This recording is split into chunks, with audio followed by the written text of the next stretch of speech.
Hey, science fiction and fantasy authors, would you like to get more exposure for your books and get some support to uncover story ideas, enhance story cohesion, and get some ideas for marketing?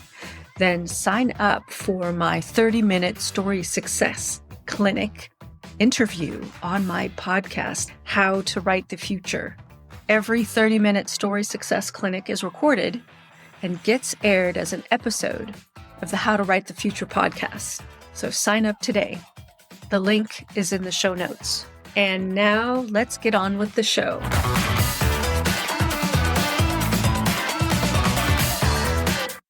Hi, everyone. Welcome to How to Write the Future podcast. I'm Beth Barany, your host.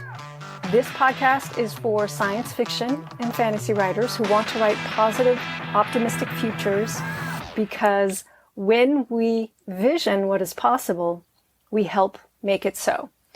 Welcome, everyone. This is a 30-minute story success clinic with my guest. Today I have with me Anne Berlak, who is a writer and educator. Anne, please introduce yourself and welcome. Well, I've never really heard Beth say what the focus of this podcast is, but by some magic miracle of the universe, she's defined what my goal is in writing a book, which I've been writing since I retired. I've been writing for about 5 years, and I think I might get some help from her. I was a teacher educator at San Francisco State. I taught elementary school, prospective elementary school teachers, and I taught them to teach for social justice, that they wanted to teach for the seventh generation. And so when I retired, I went into some classrooms right around the time of Occupy and into some elementary school classrooms to teach and to try out what I'd been preaching for 30 years. And I had the most fun just teaching whatever I wanted to do. I didn't have to use the curriculum. And I was talking with my friend Betty, who was the teacher of record there, about a trip that she took to France and how she went into a hospital because she was sick. And when she asked for the bill, they said, "Oh, you don't have to pay anything here."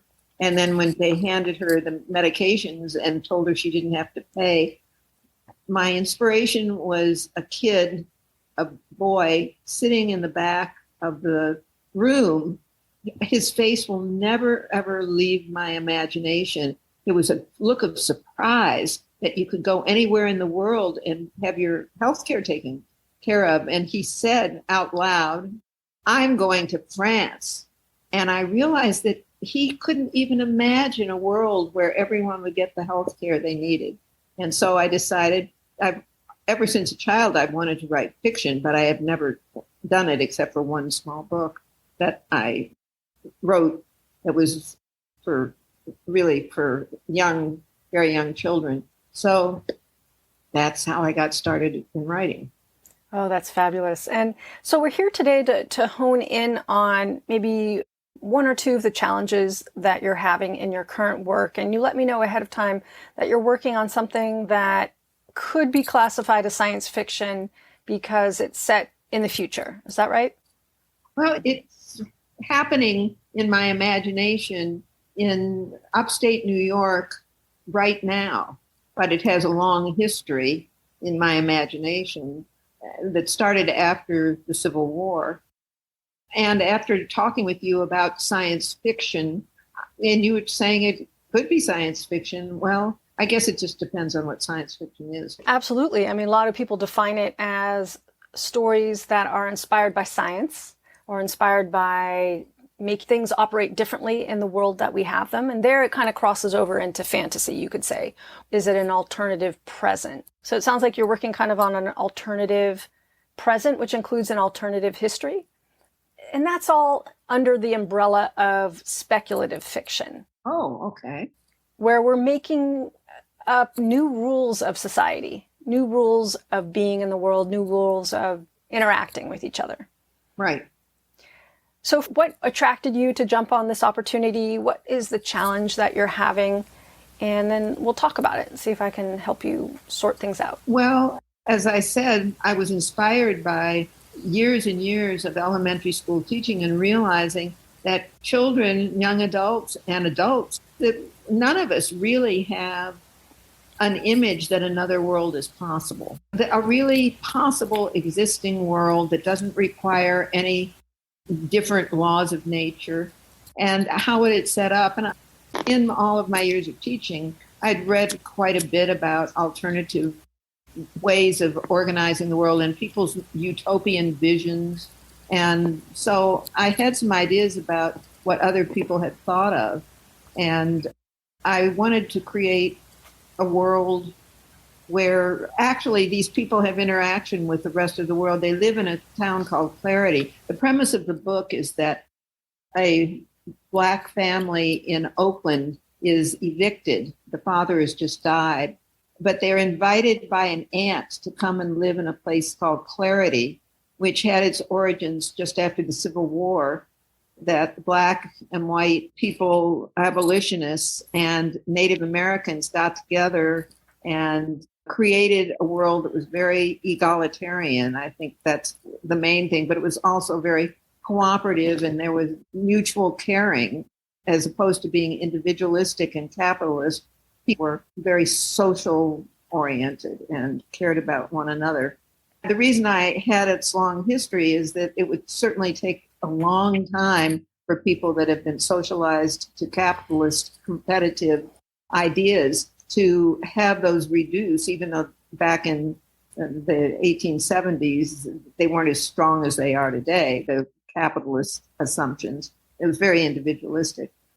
The opening scene is the father has died and they're worried about being evicted, and then they find out they're evicted and they are going to Clarity much against their will because they don't like this aunt who talks about how you can't even have your own cars in Clarity and you have to share all your money when you get there. And the son in the story, there's a sister and brother and mother that are going. He doesn't like the idea that he can never get rich. He wants very much to be able to get rich and give things to his mother and his sister. So part of the story is how he and his sister, 15 and 17 years old, how they adjust to this other world and how they think about and what its assets and its liabilities are. And then there's another story going on at the same time,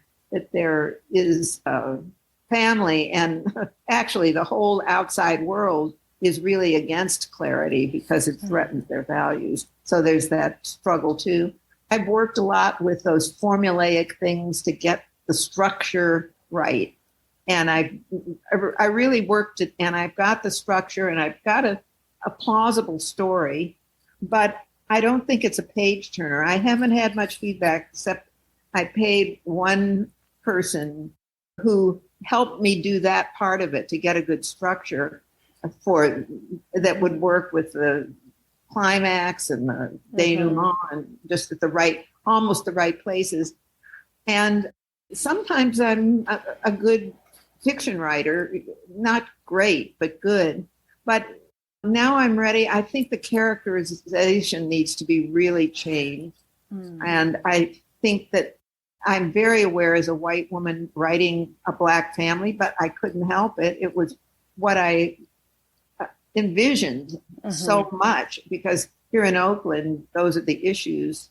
And I grew up in St. Louis, where there was a large group of African Americans. So I know a little bit of something I've always read that, but anyway, I'm aware.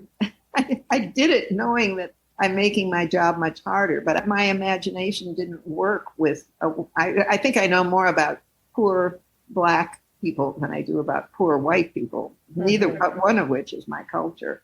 Anyway.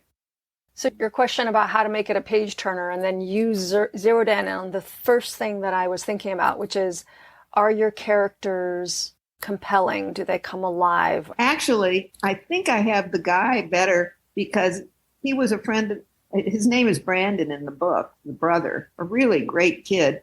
And I've been in touch with Brandon, who is now a comedian in Los Angeles. And he tried to give me some feedback, or he wanted to give me some feedback, but I could see that he was just doing a good job. He's trying to write fiction too. But guess from his response, I wanted him to just go in and write it and make it funny.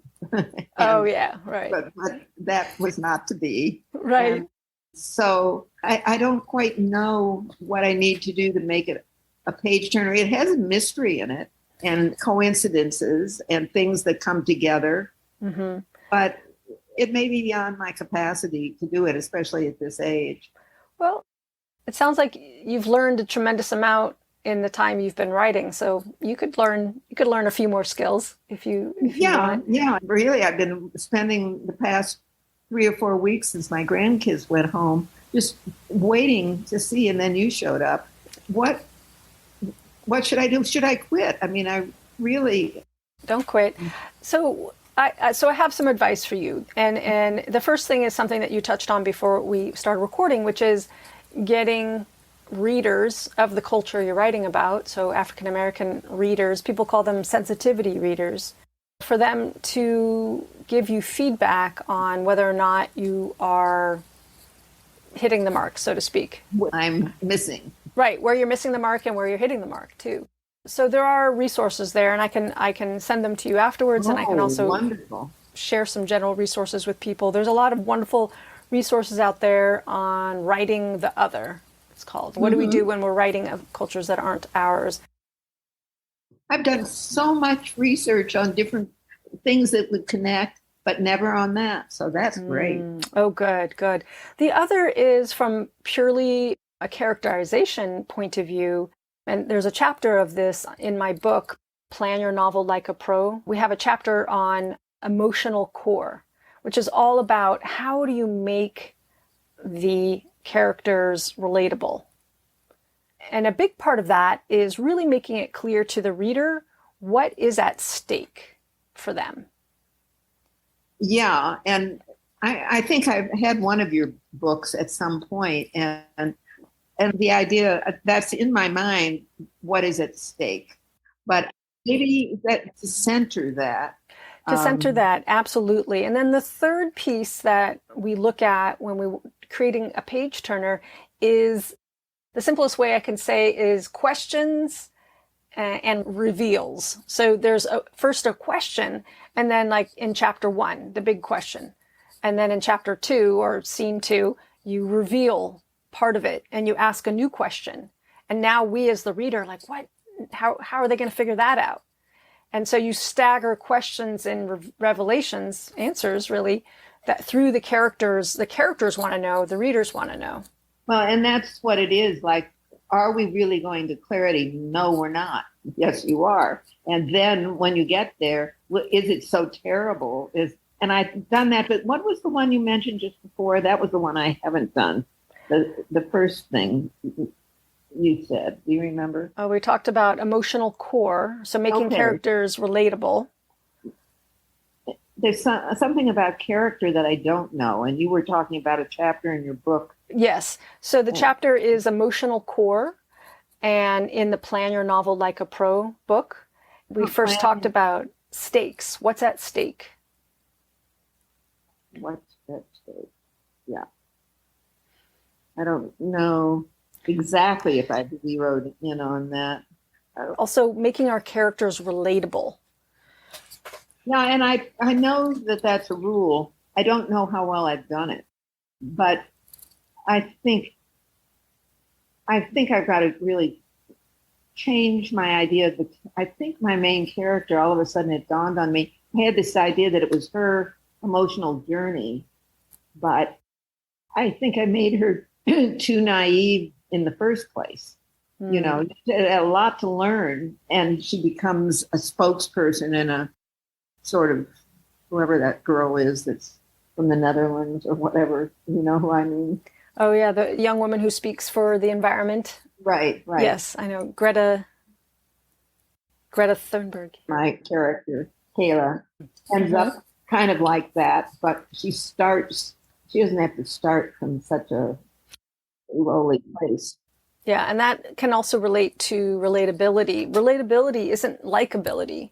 It's making the person feel like we can relate to them because they care for others and they have some kind of strength that we admire, some kind of quality that we admire, and we pity them, not like, oh, they're so low, but when characters show a little bit of vulnerability, we connect as readers. We relate to It's them. interesting that you use the word pity. There's another word for it, but pity is looking down on them as opposed to this other word that we have empathy for them. One of the things I want to know is I get teared up so easily with anything that I read. I've been trying to figure out how to write it so that people will really get emotionally involved. I don't think I've done it.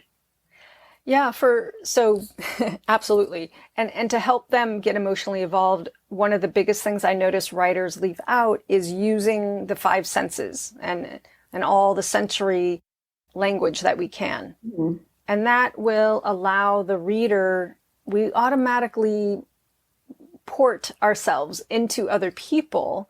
That's part of human nature, and we can make it easier as writers when we communicate through our words in our fiction, not just what they see, but what they hear and the nuances of taste and smell, but also the body, all the body sensations. There's actually a lot of senses happening inside the body, how our body is in space, how we feel physically, but then, of course, the additional piece of feeling emotionally. Right. And I somehow, gosh knows how, I ended up writing in the first person. And I don't know if it was a mistake or not. But so are you writing in present tense or past tense? First person, present tense. Yes, and I have no idea how I did that. I didn't even choose it. I just did it. That's very common because that's the closest to our own reality. Mm-hmm. Now, it can restrict you. You could try and write a scene in third person past tense as an exercise. Take your very first scene and switch it into third person past tense and see if that allows you a little bit more flexibility or distance. It can be very challenging writing in the first person present tense. It's not something I would choose, but there are books out there like that, like Hunger Games. Mm-hmm. And when I read that book, it was almost like too much in my face, personally. I like the distance that third person past tense provides. So that's another way to help you as an author maybe have some more choices. So another piece around knowing if your book is a page turner is getting feedback, hiring editors or working with critique partners to help you and get feedback from people who don't really know you but are getting to know you through your writing. It's a great way also to learn. When you're giving other people feedback, you learn how to articulate what's working and what's not working. Mm-hmm. I told you I hired that one woman, and she gave me 4 or 5 years worth of work to do, and from one $800 critique. So I thought it was very worth it. That's my MFA. Yeah. I haven't been able to get in a decent critique group. I tried through that children's book group, and it was just a group that didn't gel. So I don't know if you have some ideas about how to do this. I could pay some, but maybe I should pay one more person. You could, absolutely. You're part of our community, Fellowship of the Pen. You could, if you use Facebook, we have a Facebook group, you could put a request out there. Oh, yep. I'd love to do that. Yeah. You can also, and I'm opening this up to anyone who would like, if you're on my mailing list, so a little plug to join my mailing list, and you have a request for looking for a critique partner or a critique group, send me a short paragraph that I can put in my newsletter. Over 3,500 people get that newsletter. How many of them are African American? What percentage? I don't know. I actually don't know a lot of the people. They're from around the world. How would you know necessarily? Well, you would ask. Ask. And I would also recommend that you reach out to this group, and I'll share it with you after our our talk here, and I'll put it into the show notes, about writing the other. There's a lot of resources, and the teachers who teach would probably have better. I didn't even know that. I can't believe I've done so much research on so many different things. Sure, I know there's what so the much Adirondacks look like, for instance. Right. And that kind of stuff. But I'm really excited that there's a whole clump of writing about the other that I don't know about. Yeah, that's so great. So as we wrap up for today, what is one thing or two, but what do you foresee as your next step, next two steps that you foresee doing in the short term that will help you get moving on everything we talked about today? Well, one thing will be to use some of your ideas to try again to see if I can find someone that really wants to join me. If I send you what I want, and how soon does your newsletter go out? It generally goes out about once a week. Lately, I've been sending it out, easily once a week. That would definitely be a step. And I want to look, there's one book called Writing the Other, and then there's a lot of other books too about that. Probably. There's one that you're thinking. Yeah, and I'm not sure if that's the exact title, so I'll be putting that into the show notes. And actually, that is a whole class. There's multiple classes actually, and a group of people working in that space. It's all online now. Yep. So where can people find out more about you, to hear about when your book comes out? Where's the best place for people to reach you? Well, I have a website that's called Joelito's Big Decision. And that was a Spanish bilingual, beautifully illustrated book about a boy that's going for his weekly hamburger at McMahon's restaurant. And when he wants to go in and he's very hungry, he sees his best friend and his best friend's father, and they're standing there striking for higher pay.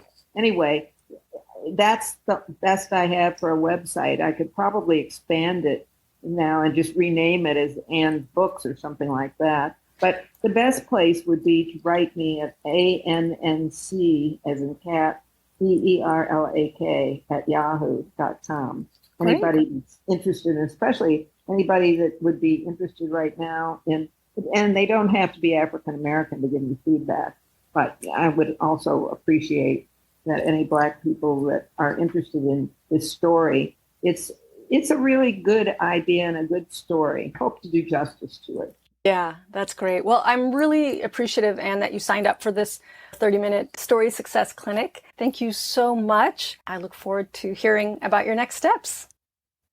So tell me how you feel, Anne. I feel really reinvigorated. I was just at the point of thinking whether I should keep doing this at the age of 84, actually, or whether I needed to find another project of some sort.